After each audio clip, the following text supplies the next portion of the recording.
Hi guys, welcome back to the Pdgcast because the guys in here, Jamaican YouTuber. What's going on? Thank you so much for 10,000 subscribers, and my channel is now growing at a rate I think that is acceptable. I don't know, it's just growing, and I'm really grateful for every one of you that have shared my videos, have watched, subscribed, talked about it, cussed me behind my back. All of you, love you so much. All right, thanks for doing that. Now I need some of you as well to get some of the merch. All right, if you're new to the channel or you want to see my channel grow even better, if you want to see my channel grow even more and see me put out more content, then one way to support my channel is by watching the advertisements right through. So if there's an advertisement that comes up, go get a snack, go take a use of the bathroom, wash your face, get your snacks, come and watch the video. Or you can also purchase some merch. The link will be down below. Okay, me never come to Japan to suffer, which means I came to Japan to enjoy life. I won't deprive myself that much that I can't enjoy the fruits of my labor. All right, cool. Now let's get straight into it because there are so many things I want to talk about today, and one of the first things I want to address is don't die in Japan in an apartment, because they might come after your family to pay damages. Japan is as capitalist as they come as a country. They're all about the money. Them all about the money. Like broke life never know them. Yeah, they're all about the money. And so, if you die of unnatural causes in your apartment, you may be liable for a lawsuit. And because of the prosecution rate here in Japan and the fact that they never want to lose a case, they might force you to settle. And most families here don't even argue. They just, because they can't bother, they just pay whatever the landlord asks of them. Like, are you serious? There's a case, I'll link the news article below, printed a couple of years ago, that landlords have been suing the families, the tenants' family, for damages because the apartment now is known as a Jiko Buken. Jiko, what is it? Let me get it right. I don't want to sound like an idiot.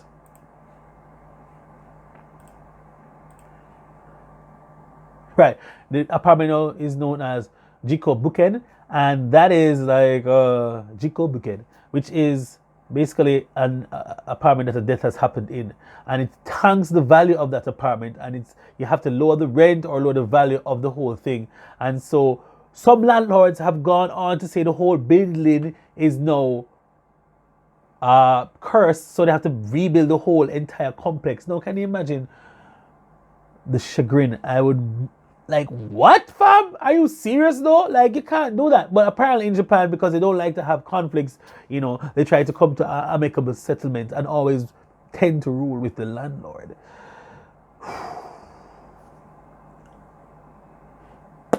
Yeah, so if you don't believe me, I'll put the article down below so you can read for yourself. But there are a lot of things to Japan that people are not talking about or haven't spoken about in videos because Japan is on this pedestal.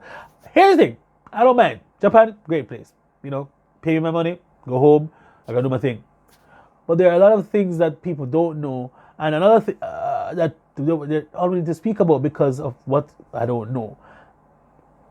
Then there's the whole issue of you as a foreigner who live in Japan being seen as a guest. Now, here's why I don't buy into this guest argument. You see, guests are supposed to be treated a particular way. There's supposed to be certain concessions for guests. If you go to a hotel, you pay your all-inclusive hotel, you pay your fee, and you get all the amenities like everybody else. But no. But in Japan, guests are treated differently in the way that, yes, you can get this, but you're not Japanese, so therefore you can't get it.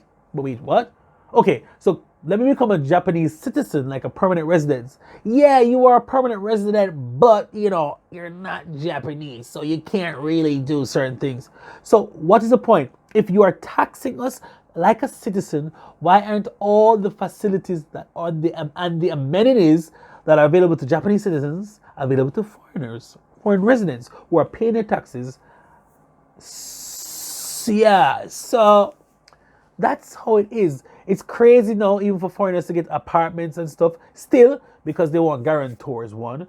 Some who don't want guarantors want this thing called key money, which is saying, thank you for considering me for the apartment, and here it is. And most of these monies are renewable per year or per contract. and it's like the months, 2 times the rent amount or some crap like that. Plus, you have to pay 2 months rent in advance. So I mean, people, is ain't cute out here. It's out here for the it's hard out here for a pimp, right? Hard out here for a pimp if you move in apartments in Japan. So you have recently I've had a couple more gaijin friendly, foreigner friendly apartment companies, rental companies, real estate companies that try to facilitate us and stuff. And you know, that's the way it is that. Speaking, in addition to that, let me just say this: Japanese banks suck. All right, can we agree on that? Can we agree that Japanese banks suck? Okay, yeah. So apart from the whole inkan thing, which is the signature, the stamp, which is obviously the Japanese tradition, the signature, the hallmark of Japanese culture, the lifeblood of the Japanese culture is the inkan. The inkan. You stamp that. That's your signature for life, okay? Now here's the thing. Without inkan, you can't do anything in Japan, all right? But for a foreigner, what is as equally as important, and even more important than your own life, is your residence card. Apparently, it is your passport to Japan. It shows that you're allowed to live here. Your residence card is very important, or Zairu card. All right. Now, here's why I say Japanese banks suck. I have been here for almost 7 years. In those 7 years, I've had to renew my visa almost 4 times. Cool. I had a 3-year visa initially, and since then I've been getting 1-year visas going forward. Now, I have 2 bank accounts. Oops, I should have said that. No. So I have bank accounts, and one is a salary account, one is not a salary account. And one of them, some money gets deposited in there from time to time, and I withdraw and whatever, fine, and deposit and whatever, do transfers. Cool. Regular bank stuff. I moved to Chiba about 3 years ago. Cool. I go to access my account on Friday of last week because I'm getting a payment. I see the money, yay! Go in, can't take the money. I'm like, okay, maybe it's an upgrade system. I go online and check, and I'm looking. Oh my God, no upgrades. Oh, there's upgrade on Saturday morning at whatever, and Sunday morning. Okay, so I go Saturday morning. Same thing, error. This is strange. What did I do to deserve this thing? I can't access my account. I can see the money, but I can't access it. Okay, cool. I tried to call them on Sunday. They said no, because of COVID, they have reduced their staff, so you only can call during Mondays to Fridays, 24 hours a day. Okay, bam, good. I call in. All of a sudden, I'm on hold for like 15 minutes. No, there are no English speakers. Do you want to speak to a translator and the Japanese person? Well, why did you say that before? Dude, did that. Spoke to the lady. And the lady said, oh, well, sir, we blocked your account because we don't have an updated residence card for you.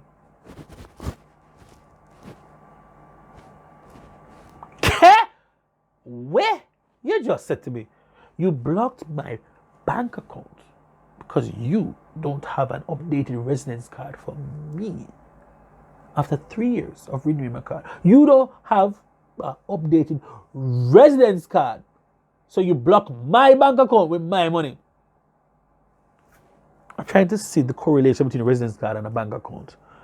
So you're saying if I'm no longer in Japan or not eligible in Japan and I have money here, I can't get access to my money in Japan? That's what you're saying to me right now? You're saying to me, well, what? Sorry, let me not get too passionate. That I've worked my ass off, that I am not able to access the money because I don't have a visa? I wasn't aware a visa was a requirement to have an active bank account. I don't know where that is. Because I can leave the country for whatever reason, and if I want to come back to Japan and I come back as a tourist, you're going to tell me that I can't have access to that account even though I put money in there or keep money in there? That's what you're saying to me right now? Bank, shut your damn mouth. Feel a fool. Anyways, people. Anyway, so I'm there being very patient and calm, of course, and said, okay, so I need access to money. So they said, well, we need, so I said, I moved from Toyota, so I don't understand. I moved from Toyota, so maybe that's why you guys haven't sent me any documents or whatever, so I haven't received anything from you guys.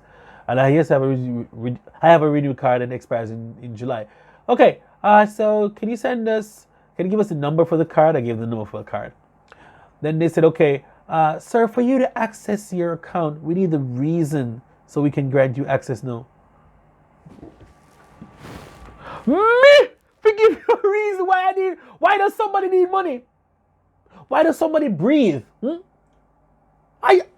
What? People, you don't even understand how angry I was and annoyed. I said, all right, guess what? I need money to go to work. That's why I need money. I need to go to work. Okay. Nani-san, I know. She go to Ikuno. Whatever. Then she said whatever in Japanese. I can't remember the exact Japanese because she used Keigo, of course. Okay, sir, we're going to grant you access. I said, no, hold on. Hurry up and give me the reason. Send the documents so I can close this account quickly, please, because this is foolishness. That's what I said. She said, okay, sir, hold a second for me. And she says in Japanese, okay, we're going to grant you access right now, sir, as you get off the phone, but you need to make sure you send your updated residence card. I said, whatever, fine. Just send me the documents, please. Thank you. I'll come off of the damn phone. Like, seriously, though? Seriously. Maybe because I haven't been in banking for so long, but I don't recall you having expired information affecting you getting access to your bank account. I don't think so. I don't think so. Anyways, it is what it is. That's what they do things here in Japan.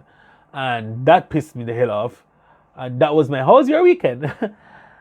Imagine, suppose I had an emergency, people. And these people are going to tell me I need a reason to access my money because of a stupid residence card.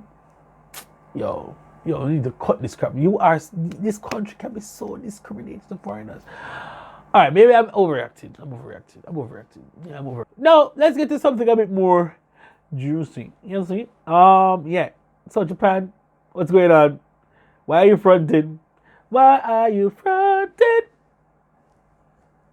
There are no Olympics this year. COVID has won this year. Why are you fronting? People, Corona has won the Olympics. Corona has won the Olympics. Congratulations, Corona. You have won. I don't think there can be any Olympics here this year.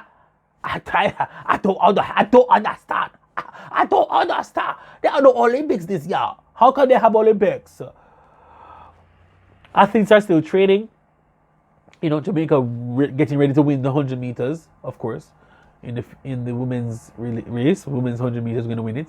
Either Shelley or Elaine Thompson. Elaine Thompson, what's her last name? I can't remember. Elaine or Shelley going to win the 100 meters if it actually runs. Are there going to be any crowds? I don't know, because Japan been hiding stuff from people, and something leaked in the Times saying that they have secretly. They're trying to find a way to save face, because that's what Japan is about, optics, save face in announcing that they want to cancel Olympics. They did a poll recently, and about 70% of the persons in Japan want the Tokyo Olympics cancelled because, this makes no sense. Because remember, in Japan, it's the foreigners that are spreading coronavirus. Yes, this is the narrative here in Japan, The foreigners are the ones that are spreading the coronavirus, because Japanese people, in their DNA, their genealogy, they are resistant to the coronavirus. They are resistant to the coronavirus, people. This is what the Minister of Health. Sorry, no, I'm lying. This is what one of the ministers of government has been saying to his colleagues, his counterparts, his foreign counterparts, and other persons are spewing this garbage, this drivel. Oh my God. Okay, superior is how the numbers looking recently, huh? Bam. Not nothing, but the thing is serious though. Like, people, you have no idea. You really have no idea until you have lived in this country. Yeah. Because Japanese people don't have the ability, they don't possess the capacity to break rules, Foreigners are spreading the coronavirus disease because they can't follow the rules and guidelines set up by the Japanese government. Who are the ones traveling the most in Japan? Who are the ones partying up at the clubs when they're supposed to be closed? All right. I rest my case. But I'm gonna shut up before I get myself in more trouble and them send me home out of this country. Alright, people. Last topic, a little more light-hearted, a little more fun. The age-old thing, the age-old topic, and I think it was Lynch on Twitter that tweeted recently about going out, and if he orders sushi, I'm paraphrasing here, I think, and somebody else orders 3 lobster tails, he's paying for his sushi alone and not the lobster tails that somebody else has ordered. But in Japan, the communal eating and communal paying of bills is a real legitimate thing here. It is the culture. If you go out with a group of friends or co-workers, it is understood that the bill is shared amongst everyone.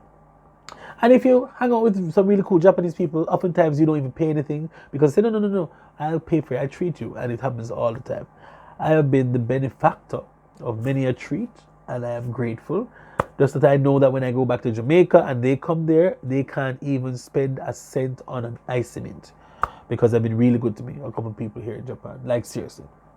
Yeah, I have some really amazing friends here in Japan. Really amazing friends. Senpais that have taken me in and taught me a lot about the Japanese culture, things that you won't learn from a book or from many YouTube videos that you see out there. But it is what it is. What do you think about going out as a group? Because that has been the issue for me growing up in Jamaica, especially. We go to eat, and there's a place called Cuddy's, a sports bar restaurant. And every time we go to Cuddy's, somebody always had to leave early.